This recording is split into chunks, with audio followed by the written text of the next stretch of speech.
Shalom Jemaat Tuhan, kita kembali dalam PIK, Pembinaan Iman Kristen nih, dengan tema keunggulan Tuhan Yesus. Mari kita berdoa. Biar Roh Kudus urapi hambamu, mensensor tuturkan sikap hambamu, dan setiap kami yang menonton dan mendengarkannya, semua kami dibimbing oleh Roh yang sama. Berbicara kepada kami lewat lidah hambamu, dalam nama Tuhan Yesus. Amin. Keunggulan Tuhan Yesus. Nah, sebelum bayi Yesus lahir, sudah ada agama-agama yang besar. Jadi sebelum Natal 2000 tahun yang lalu itu sudah ada. Ya, pada tahun-tahun sebelum Masehi itu sudah ada banyak agama-agama yang besar. Namun kalau sudah ada agama-agama besar, mengapa Yesus perlu datang juga? Di hadapan Allah ada hal apa yang masih missing, yang masih hilang dalam diri manusia? Apa itu? Sehingga Yesus perlu datang ke dunia 2000 tahun yang lalu.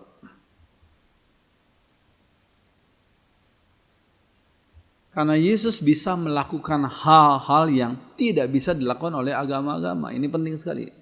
Kenapa Yesus harus datang 2000 tahun yang lalu ke dunia ini? Karena Yesus bisa melakukan hal-hal yang tidak bisa dilakukan oleh agama-agama lain, agama-agama di dunia ini. Ya. Kita perlu mengerti dulu definisi agama. Agama adalah kepercayaan kepada Tuhan, dewa dan sebagainya, dengan ajaran kebaktian dan kewajiban-kewajiban yang berkaitan dengan kepercayaan itu. Ini Kamus Besar Bahasa Indonesia ya, mendefinisikan agama sebagai kepercayaan kepada Tuhan, dewa dan sebagainya, dengan ajaran kebaktian dan kewajiban-kewajiban yang berkaitan dengan kepercayaan itu.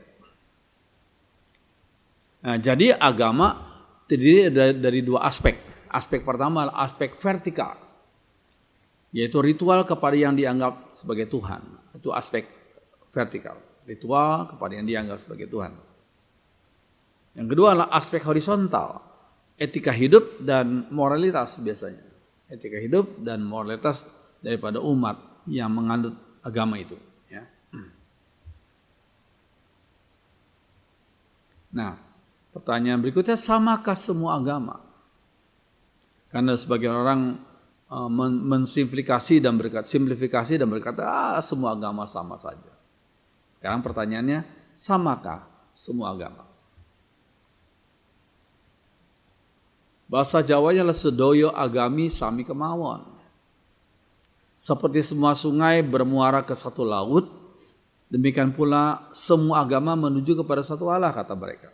Seperti semua sungai bermuara ke satu laut, demikian pula semua agama menuju kepada satu Allah. Itu kata mereka, kata sebagian orang yang menyebut sedoyo agami sami kemawon.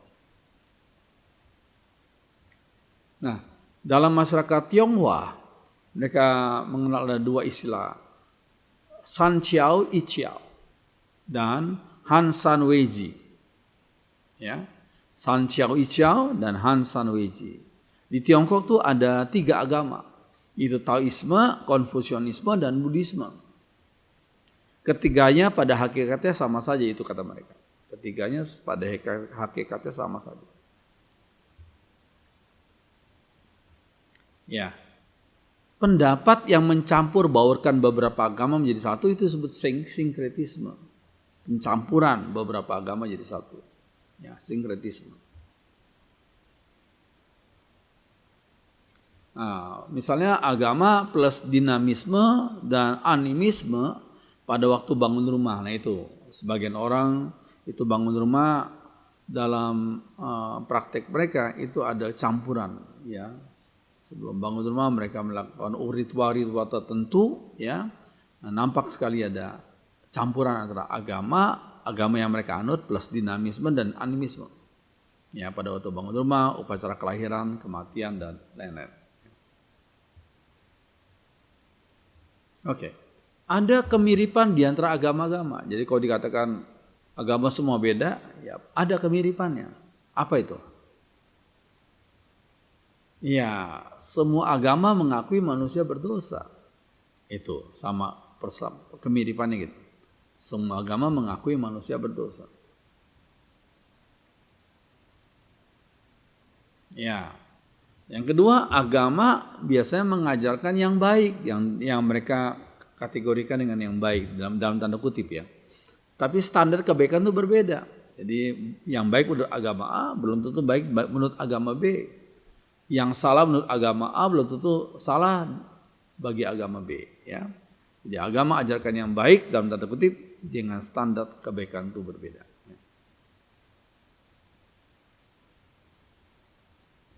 Ya. Nah, semakin seorang belajar sesuatu, ini definisi ya. Ini suatu hal yang menjadi tolok ukur ya, standar ya. Semakin seorang belajar sesuatu, makin ia tahu perbedaan bukan persamaan. Belajar apa saja. Semakin seorang belajar sesuatu, makin ia tahu perbedaan dan bukan persamaan. Ya, ini bandingkan aja. Ini kalau kita sudah lihat gambar ini namanya krokodil, ya, buaya. Bentuknya seperti itu. Tapi ada lagi yang bentuknya seperti ini. Nah ini, kita orang awam berkata itu krokodil juga, buaya juga. Tapi orang yang mengerti mereka berkata bukan, itu adalah disebut sebagai alligators. Ya, alligators, moncongnya beda. Ya, krokodil, alligators beda. Tapi ada lagi. Nah, ini namanya gavials. Moncongnya paling mancung sendiri. Gavials. Orang awam berkata semuanya krokodil atau semuanya alligator. Tapi orang yang belajar tentang ilmu perbinatangan mereka berkata tidak. Yang ini krokodil, ini alligator, yang ini gavials. Jadi semakin belajar seseorang akan sesuatu, semakin tahu perbedaan dan bukan persamaan. Itu harus kita pahami. Demikian juga dalam hal agama. Semakin seorang belajar akan agama, semakin ia tahu perbedaan agama A, perbedaan agama B, dan selanjutnya. Orang yang berkata semua agama sama, itu hanya menyatakan bahwa orang itu nggak belajar, nggak tahu apa-apa, cuma asal ngomong semua agama sama. Ya, atau asal membuat semua orang jadi senang sama dia gitu. Ya. Oke, selanjutnya. Namun setiap agama tidak sama dalam doktrinnya. Nah ini penting. Semua agama tidak sama dalam doktrinnya. Misalnya doktrin tentang Allah, setiap agama ada bedanya. Ya. Dalam Hinduisme menyebut Brahman itu, Brahman itu berarti yang tidak berhubungan, yang tidak ada tindakan, yang tidak beratribut atau sifat. Itu kata Brahman menurut kepercayaan Hinduisme. Yang tidak berhubungan, yang tidak ada tindakan, yang tidak beratribut atau sifat. Oke. Buddhisme orisinalnya menyangkali eksistensi Allah. Ya, silakan sudah belajar Buddhisme. Orisinalnya secara orisinal menyangkali eksistensi Allah. Ya, kecuali kalau Buddhisme sudah ada campuran dengan Taoisme, ya, dengan agama yang lain, ya, mungkin juga dengan Taoisme, dengan ajaran lainnya, itu berbeda lagi. Tapi kalau Buddhisme orisinalnya menyangkali eksistensi Allah.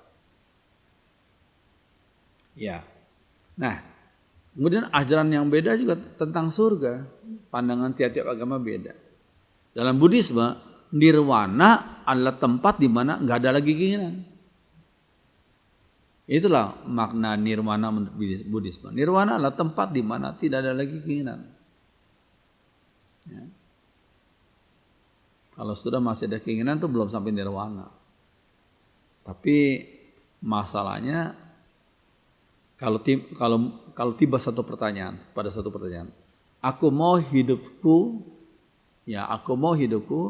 tidak ada keinginan lagi. Jadi untuk mencapai tidak ada keinginan pun perlu keinginan. Nah ini satu hal yang paradoks ya. Untuk mencapai hidup yang tidak ada keinginan, saya perlu keinginan untuk mencapai hidup yang tidak ada keinginan. Itu satu hal paradoks. Oke. Ya, misalnya kalau sudah lihat di dalam Borobudur, stupa tingkat yang paling atas itu ya, ini para orang-orang tertentu yang berusaha menjadi ya orang-orang suci bagi agama mereka. Mereka nggak pakai baju tapi pakai kain dilipat-lipat begitu, ya diikat-ikat gitu ya. Karena menurut mereka nirwana adalah tempat di mana tidak ada lagi keinginan. Oke. Nah, dalam Islam, surga adalah tempat yang penuh dengan kesenangan sensual. Ya. Surga adalah tempat yang penuh dengan kesenangan sensual. Ya. Nah, tapi dalam Kristen, surga adalah tempat di mana Tuhan berada. Ini kita perlu pahami. Dalam Kristen, surga adalah tempat di mana Tuhan berada, tempat di mana umat bisa bersekutu dengan Allah begitu intimnya, nggak ada lagi dosa sekecil apapun, tempat bahagia selama-lamanya. Itu menurut Kekristenan. Jadi menurut Kristen, surga adalah tempat di mana Tuhan berada, tempat di mana umat bisa bersekutu dengan Allah begitu intimnya, tidak ada dosa sekecil apapun masuk ke surga, dan tempat bahagia selamanya. Itulah makna surga bagi orang Kristen. Oke. Kemudian yang ketiga yang berbeda juga adalah konsep moral. Ya. Dalam Hinduisme dan Buddhisme, hukum moral itu berasal dari hukum karma yang berlaku terpisah dari Allah. Ya, hukum moral menurut Hinduisme dan Buddhisme adalah hukum moral berasal dari hukum karma yang berlaku terpisah dari Allah. Dalam Kristen, moralitas Kristen meneladani moralitas Tuhan Yesus yang pernah hidup 2000 tahun lalu di dunia ini. Yang pernah melayani di dunia ini. Dia kemudian mati, 3 hari kemudian dia bangkit dan dia kembali ke surga dan akan datang kembali pada hari kiamat. Ya. Jadi menurut Kristen, moralitas Kristen meneladani moralitas Tuhan Yesus. Apa saja yang Tuhan Yesus lakukan, yang katakan, yang beliau ajarkan, ya kita berusaha untuk meneladaninya. Ya. Menurut Kristen nggak ada hukum karma, nggak ada. Tapi dalam Kristen ada yang namanya hukum tabur tuai. Jadi kekristenan percaya adanya inkarnasinya Sang Firman menjadi manusia, menjadi daging. Tapi kekristenan menolak adanya reinkarnasi manusia, nggak ada itu. Reinkarnasi manusia tidak ada. Yang ada cuma adanya satu-satunya inkarnasi, bukan reinkarnasi, inkarnasi, yaitu Sang Firman menjadi daging. The word became flesh. Yohanes 1 ayat 14. Ya. Nah, Galatia 6 ayat 7 dikatakan, jangan sesat, Allah tidak membiarkan dirinya dipermainkan. Karena apa yang ditabur orang, itu juga yang akan dituainya. Jadi kekristenan mengajarkan adanya hukum tabur tuai. Apa yang ditaburkan seseorang, itu juga yang akan dituainya.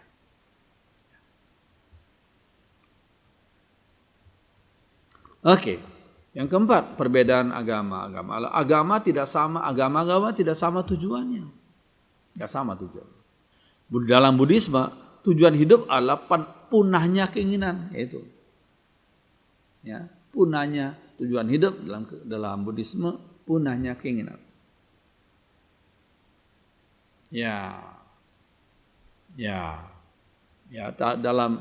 Dalam Hinduisme tujuan hidup agar terlepas dari samsara, roda lahir kembali. Ya, dia bisa lahir sebagai manusia lagi, tapi bisa lahir sebagai binatang, bahkan lahir sebagai saya tidak tahu apa lagi gitu ya. Tapi berapa kali itu reinkarnasi? Nggak ada seorang pun yang bisa menjawab. Ya. Dalam Hinduisme tujuan hidup agar terlepas dari samsara, roda lahir kembali. Itu agama-agama tidak sama tujuannya.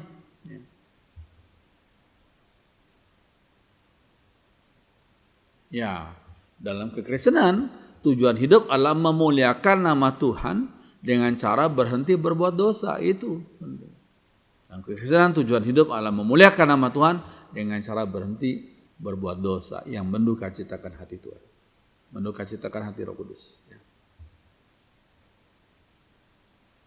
Oke, nah apa yang baru dalam kekristenan? Yang ditawarkan oleh Tuhan Yesus, yang dibawa oleh Tuhan Yesus itu apa? Apa yang baru dalam kekristenan? Ini kita perlu tahu.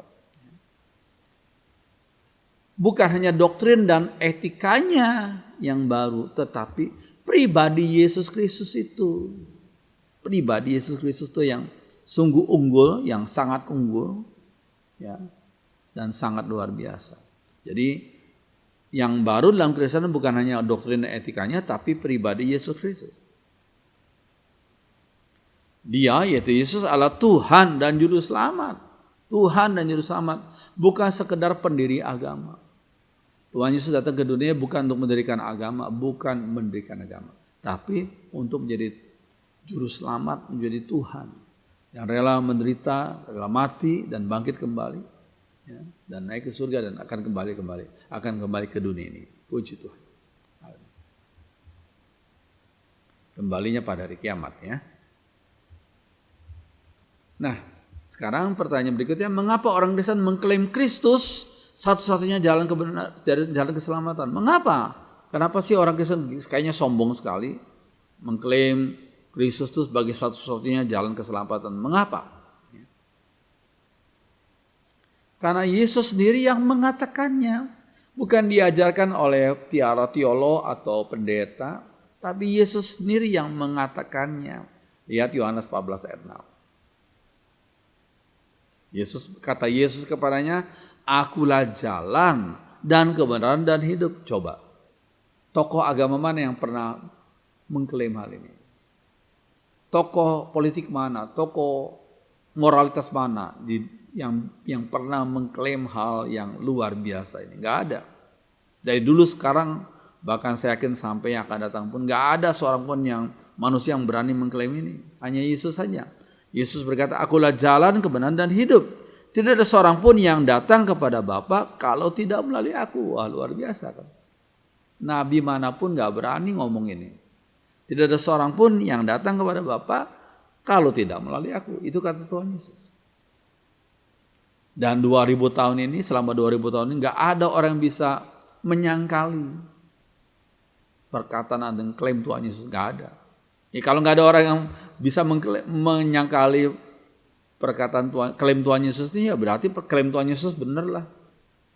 Kalau klaim Tuhan Yesus cuma membual saja, cuma bualan saja, oh gampang saja klaim Tuhan Yesus dipatahkan oleh manusia yang hebat-hebat ini.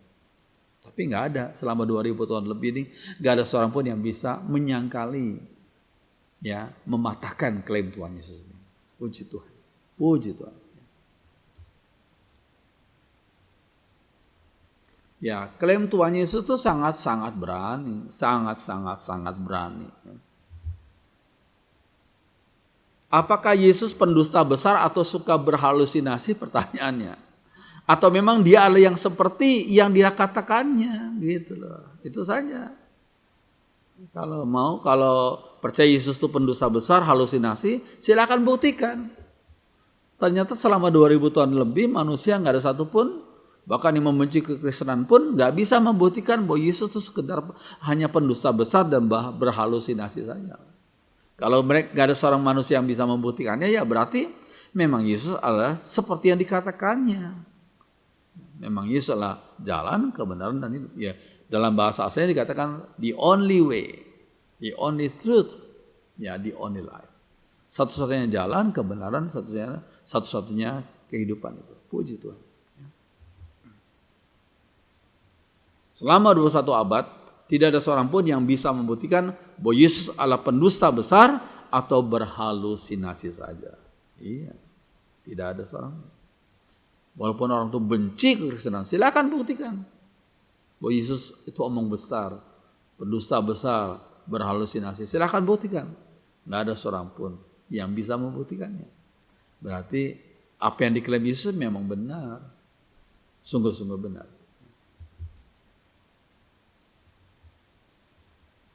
Mengapa orang Kristen berusaha untuk menginjili orang lain? Nah, kenapa sih orang berusaha menginjili itu? Apa sih? Ya, mengapa? Mengapa orang Kristen berusaha untuk menginjili orang lain? Ya, karena itu adalah perintah Tuhan Yesus. Amanat agung dalam Matius 28 ayat 18 sampai 20. Yesus mendekati mereka dan berkata, "Kepadaku telah diberikan segala kuasa di surga dan di bumi." Luar biasa kan? Padaku telah diberikan segala kuasa di surga dan di bumi. Manusia mana yang berani mengklaim itu. Nggak ada. Ayo coba buktikan ke saya. Nabi mana, rasul mana yang berani mengklaim hal itu? Hanya Yesus yang berani. Kepadaku telah diberikan segala kuasa di surga dan di bumi. Karena itu kata Tuhan, pergilah. Jangan hanya tinggal di gereja. Jangan hanya beribadah dengan semangat di gereja. Itu bagus ibadah di gereja, bagus. Cuma jangan hanya itu, jangan stop hanya di situ. Karena itu pergilah. Nah, pergilah. Pergi untuk apa?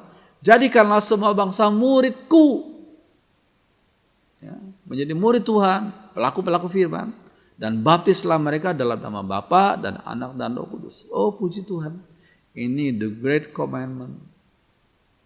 Ya, luar biasa. Ini perintah Tuhan Yesus. Jadi kekristenan bersifat aktif dan misioner. Kekristenan itu enggak bersifat pasif, tapi bersifat aktif dan misioner. Berjiwa misi. Menjangkau orang-orang yang belum mendengarkan Injil Tuhan. Ya, di luar Yesus manusia binasa. Itu prinsipnya. Itulah keyakinannya. Dan memang betul. Di luar Yesus manusia binasa. Karena hanya Yesus sebagai juru selamat. Satu-satunya jalan, kebenaran dan kehidupan. Puji Tuhan. Nah, kita lihat perbandingan agama-agama dan Injil. Perbandingan agama-agama dan Injil. Saya membandingkan yang pertama adalah perbuatan versus status. Perbuatan versus status. Maksudnya agama-agama di dunia hanya menekankan pada perbuatan. Apa yang dianggap sebagai perbuatan yang mereka bilang baik gitu ya. Tapi mereka nggak bicara soal status. Tapi kekristenan hanya Kristen yang bicara soal status. Ya, apa itu statusnya? Dikatakan ini apa yang dituliskan oleh Paulus kepada Korintus, jemaat Korintus ya. Kepada jemaat Allah di Korintus, kota Korintus. Yaitu mereka yang dikuduskan. Status yang dikuduskan. Yang dikuduskan dalam Kristus Yesus dan dipanggil menjadi orang-orang kudus. Walaupun kita masih berbuat dosa, tapi status kita sudah disebut sebagai orang-orang kudus. Saints, orang-orang kudus. Perbuatan kita akan secara progresif menyerupai akan status kita. Perbuatan kita masih bergumul, kadang-kadang kita jatuh ke dalam dosa, tapi kita bangkit kembali.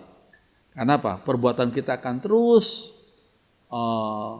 berproses untuk makin serupa dengan statusnya sebagai orang-orang kudus. Roh Kudus akan menolong kita. Puji Tuhan. Jadi perbedaan pertama, perbandingan agama dengan Injil. Agama-agama bicara soal apa? Soal hanya yang mereka anggap sebagai perbuatan. Tapi orang Kristen, Injil Tuhan menyampaikan satu hal yang tidak diklaim, tidak bisa dilakukan oleh agama, yaitu status sebagai orang-orang kudus di hadapan Allah. Kita dikuduskan oleh darah Yesus yang suci.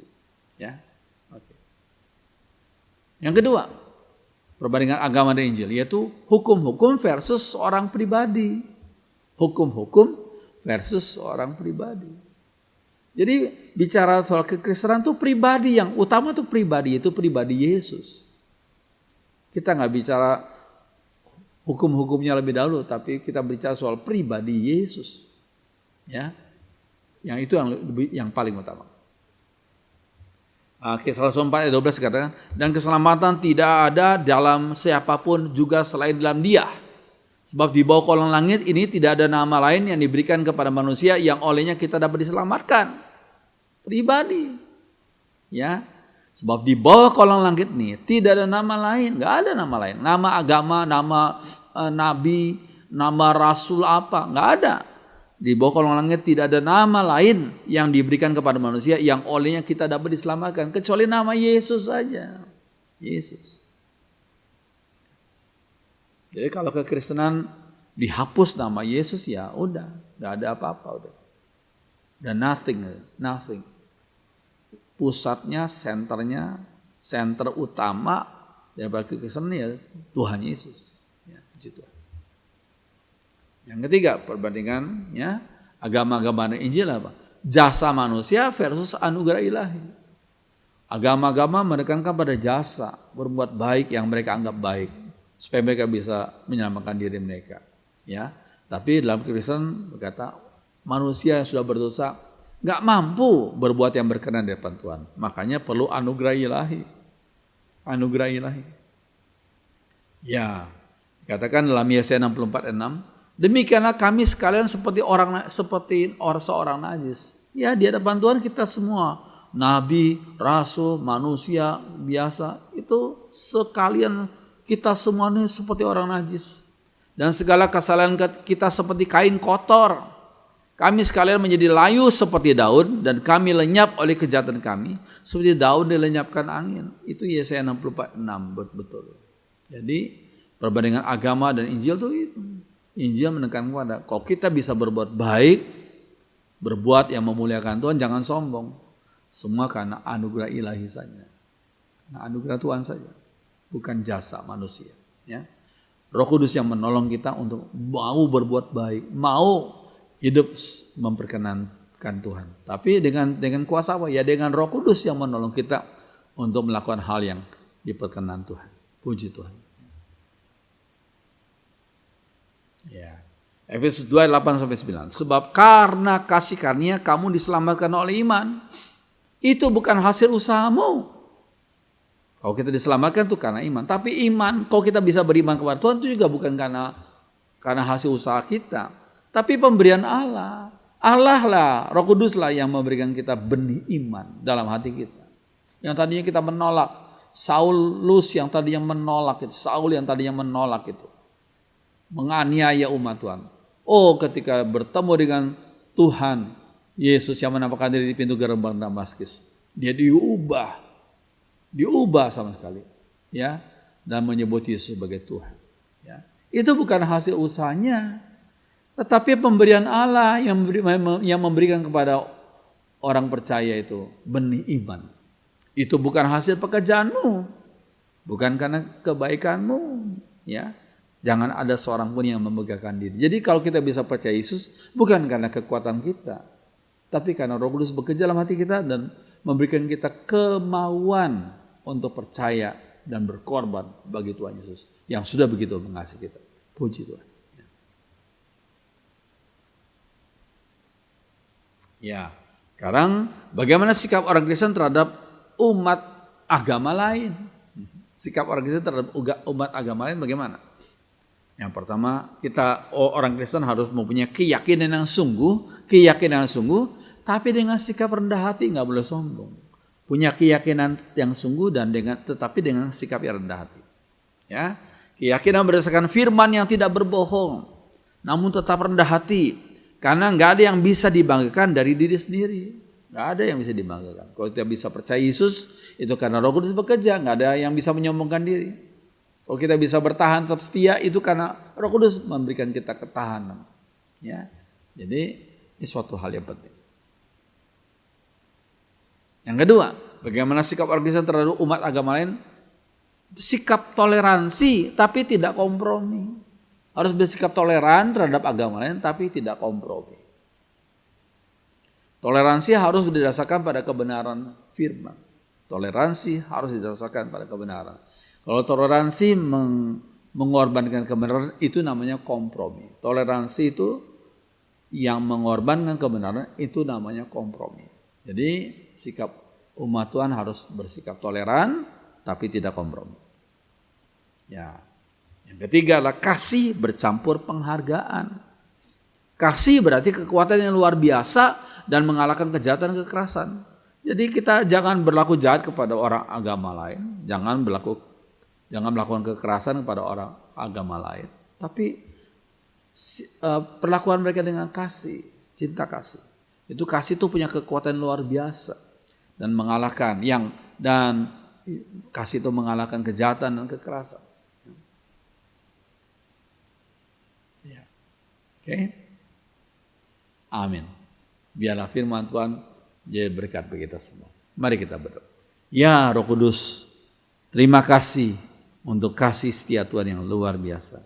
Kami bisa tetap setia iring Tuhan. Kami bisa percaya pada Yesus bukan karena kemampuan kami, bukan karena kekuatan kami, tapi karena Roh Kudus yang memampukan kami, yang membuat kami berkehendak untuk percaya Yesus, yang membuat kami mau untuk setia iring Tuhan walaupun tantangan menghadang kami. Kami bersyukur untuk firman Tuhan yang kami pelajari pada saat ini. Roh Kudus menolong kami melakukan firman sesuai dengan kehendak Tuhan. Terima kasih untuk teman-teman kami yang sementara masih belum percaya Yesus, yang Roh Kudus menjamah hati mereka dan pakai mereka.